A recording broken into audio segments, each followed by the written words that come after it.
Here's an explanation of what makes the Bible one book. If a friend who was curious about Christianity asked you to summarize what the Bible is about in one sentence, what would you say?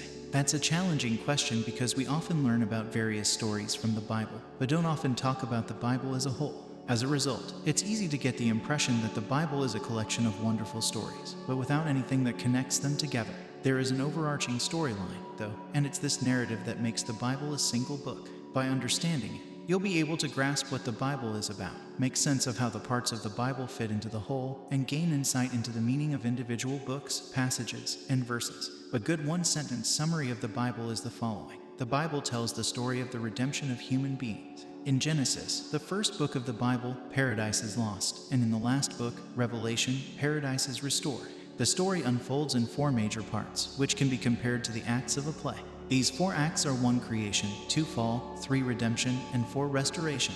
We'll look at each in more detail below. Act 1, creation.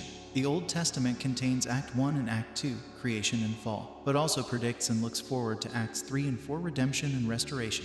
God created the world and all that is in it. He also created humans, who were made in God's image, Genesis 1-2. Adam and Eve lived happily in the Garden of Eden and enjoyed direct and unbroken fellowship with God. God also gave them the privilege and responsibility of taking care of and developing His creation, Genesis 1:28.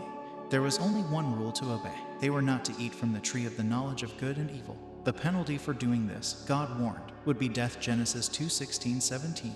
But at least for a time, Adam and Eve enjoyed God's good creation and a close relationship with their Creator. Act 2, fall. However, Adam and Eve weren't alone in the garden. The serpent was also there, watching and waiting for an opportunity. Although the identity of the serpent isn't revealed in Genesis, the book of Revelation makes it clear when it refers to that ancient serpent called the devil, or Satan, who leads the whole world astray, Revelation 12-9. Satan engages in a conversation with Eve and contradicts what God had told her and Adam about eating from the tree of the knowledge of good and evil. Satan implies that God is withholding something good from the couple, and that by eating the fruit, they can become like God Himself, Genesis 3-4-5. As God had warned, this act of disobedience brought about death, which came in 4 different forms. Spiritual death. Adam and Eve were cast out of Eden and God's immediate presence, and now all of their descendants are born dead in their transgressions and sins, Ephesians 2-1. Physical death. They could no longer eat from the tree of life and live forever. From this point forward, human beings would die and return to the ground, Genesis 3:19, 22-24. Relational death. Before, Adam and Eve had lived in relational harmony, but now their relationship would be characterized by conflict, Genesis 3:16.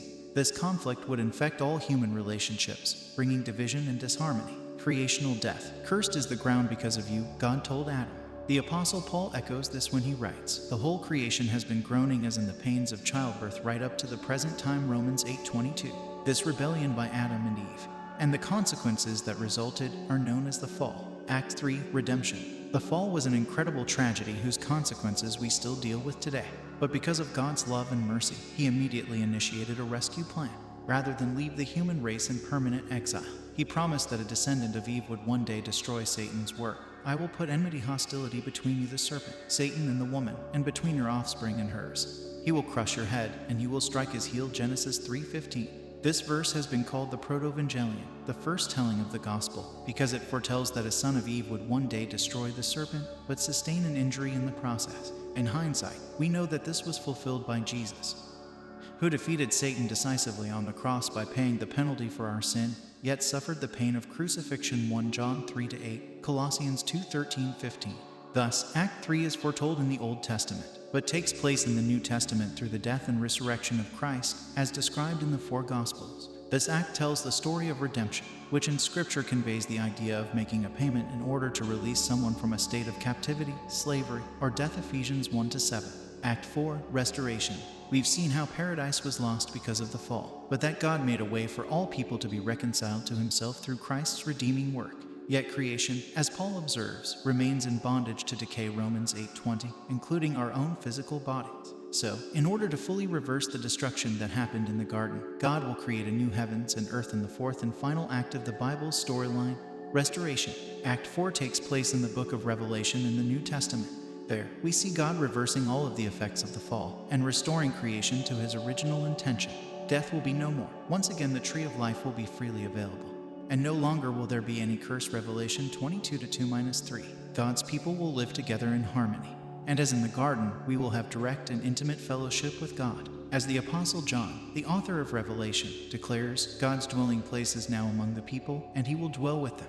They will be his people, and God himself will be with them and be their God. Revelation 21-3. To sum up, understanding the 4 acts of the Bible's storyline, creation, fall, redemption, and restoration, is the key to understanding what the Bible is all about. Determining where any biblical book, passage, or verse fits into this framework will help you to understand it better.